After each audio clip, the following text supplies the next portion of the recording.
Hello, I'm Carolynn DeBenedectis from the University of Massachusetts Medical School, and I'm going to talk about teaching faculty about diversity and inclusion, how to bring along disinterested faculty. I have no disclosures. So the objectives of this talk is to learn what diversity and inclusion is, to learn why diversity and inclusion is important for radiology, and to learn techniques for engaging disinterested faculty in diversity and inclusion efforts. So first off, what is diversity and inclusion? Well, diversity is the range of human differences. And there's a variety of things that fall into this category: race, ethnicity, social class, age, sexual orientation, the list goes on and on.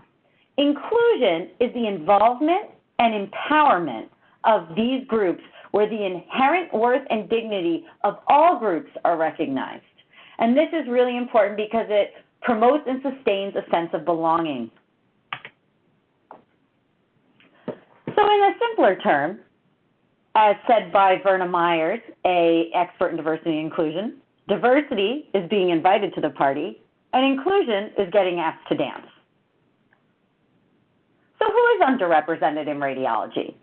Two main groups, women and underrepresented groups in medicine. So what is the definition of an underrepresented group in medicine? They are racial and ethnic populations that are underrepresented in the medical profession relative to their numbers in the general population. Now, as you will see in a subsequent slide, there are certain populations that across the country are underrepresented irregardless of what state you are in. However, some underrepresented populations are based on the state you are in. For example, in Massachusetts, Vietnamese and Portuguese populations are underrepresented in medicine due to the fact that we have such large populations of them in our state. So thus, the percentage of those ethnic groups in medicine are low compared to their percentage in our population. Now, you might go to another state where there are very few people from these countries or backgrounds in their state, and thus they're not underrepresented in medicine there. So it's important to look not only at the national underrepresented groups in medicine, but look at your state specifically. Other populations to look at are populations in the medical school versus radiology residency. And this is where women become a real issue for radiology. Over 50% of medical students are female. However, only about a quarter of radiology residents are female. Thus, they are underrepresented in radiology. For underrepresented groups in medicine, it tends to be about the same, maybe a little less in radiology than in medical school, but the difference is not as stark as with women because there are less underrepresented groups in medicine in medical school than there are women. So who are the general underrepresented groups in the United States, irregardless of what state you are in? African Americans, Hispanics or Latinos, and these include people from Puerto Rico, Mexico, and Central America. We have American Indian and Alaskan Natives as well. Now, a trickier group is the LGBTQ community.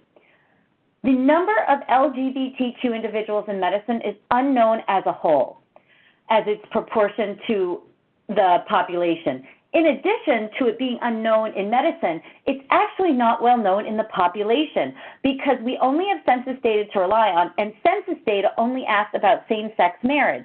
And the last time the census happened, that was 3.4%. And we know that's a gross underrepresentation of the LGBT community as a whole in the United States. So for now, it's good to treat this minority group as underrepresented probably because it most likely is until we have better data. So why is diversity and inclusion important in radiology? Well, a diverse group of radiologists bring a diversity of experiences to your department, which leads to a diversity of perspectives. A diversity of perspective leads to two things. It helps with the development of new ideas, which subsequently leads to innovations in research and care. And two, it promotes cultural competency, which creates a positive experience for your patients and for the staff in your department as a whole.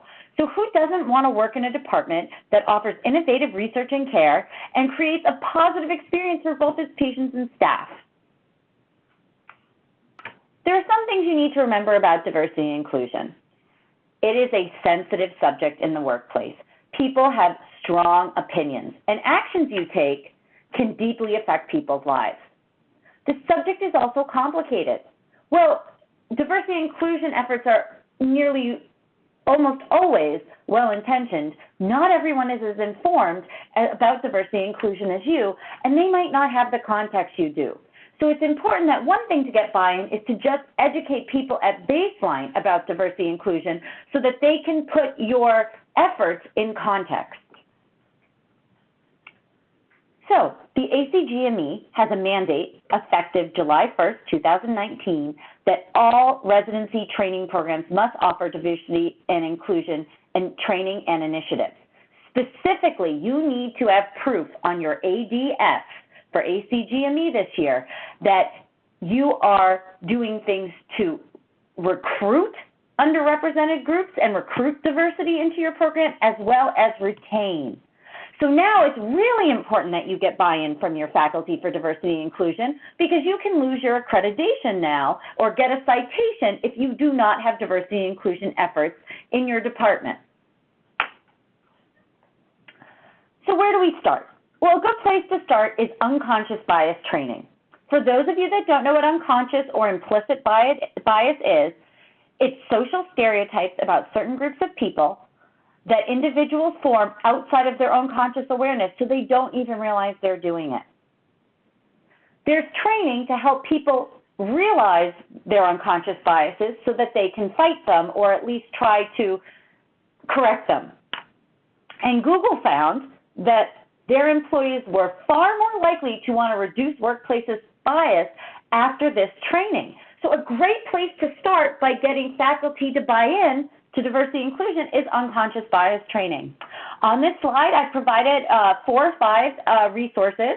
Most of them are from the AAMC, and there are ones about exploring unconscious bias, how to recruit people into the process about unconscious bias, but also the Harvard Implicit Bias Test, which helps people kind of see their biases. So these are some great resources to help jumpstart your faculty unconscious bias training.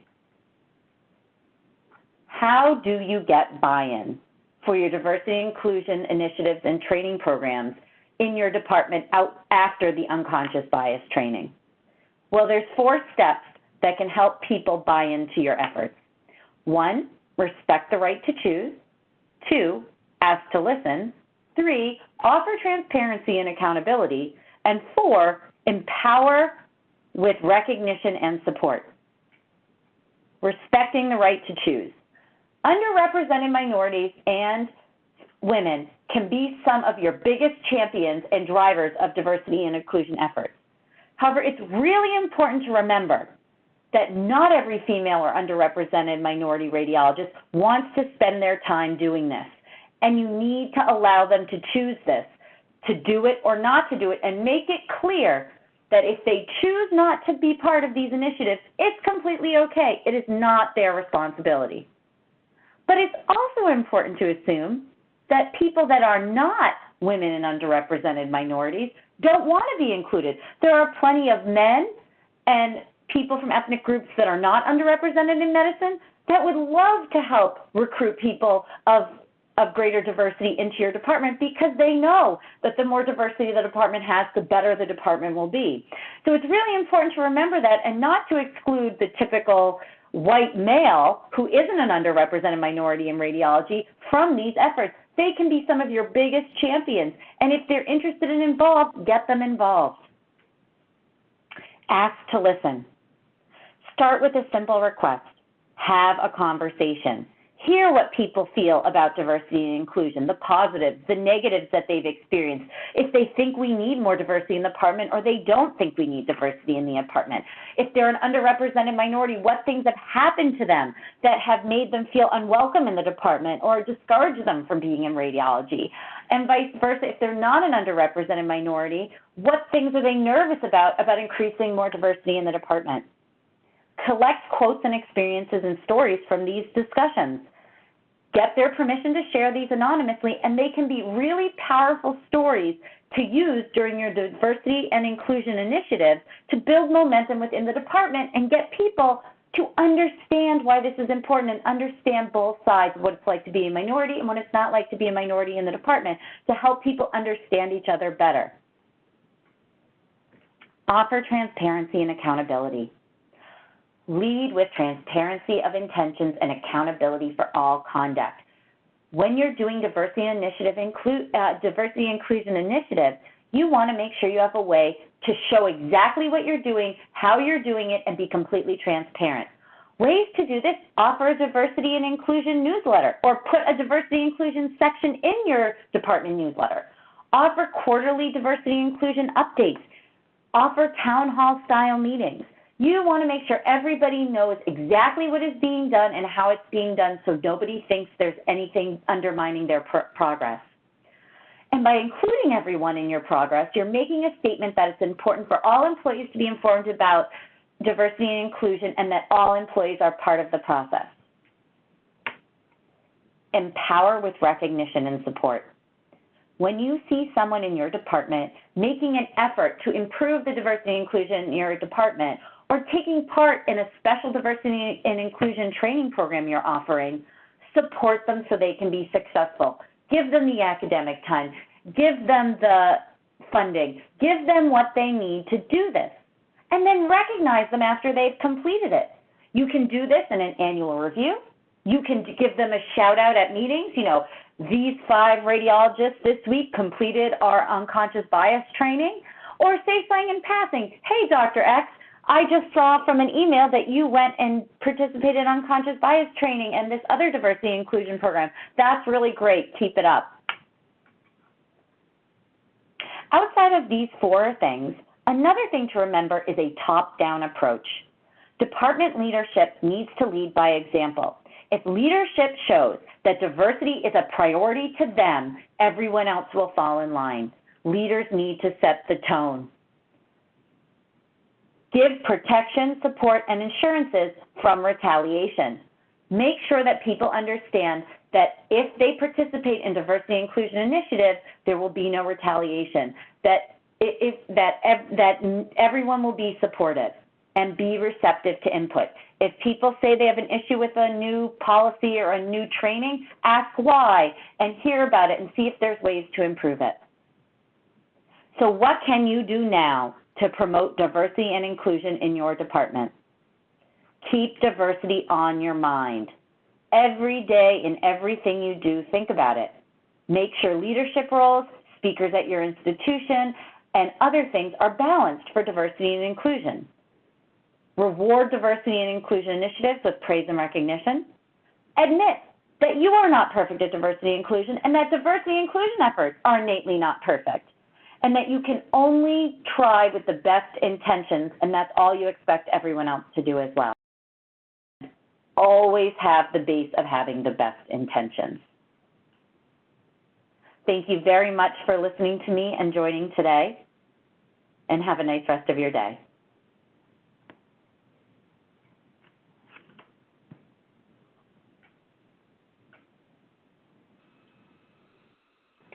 Okay, we got it. Yay! Awesome. Thank you so much. I appreciate it, Lori. I'm so glad it went.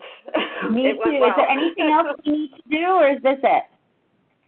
I think this is it. I will need, I don't think I got your permission form. Oh, okay. I don't know where. Could you resend that to me? I apologize. That was my omission. No, that's fine. Yeah, I'll resend it to you. Yeah, just please resend it, and I will try to get it back to you today or tomorrow. Okay, that's perfect. Perfect. And then will somebody let me know when it's posted and how to access it? Yep, we'll send an email to the membership when they're all posted, but I'll let you know when it's posted. Wonderful. Thank you very much. I appreciate it. Okay, have a good day. All right. Thank you. Bye.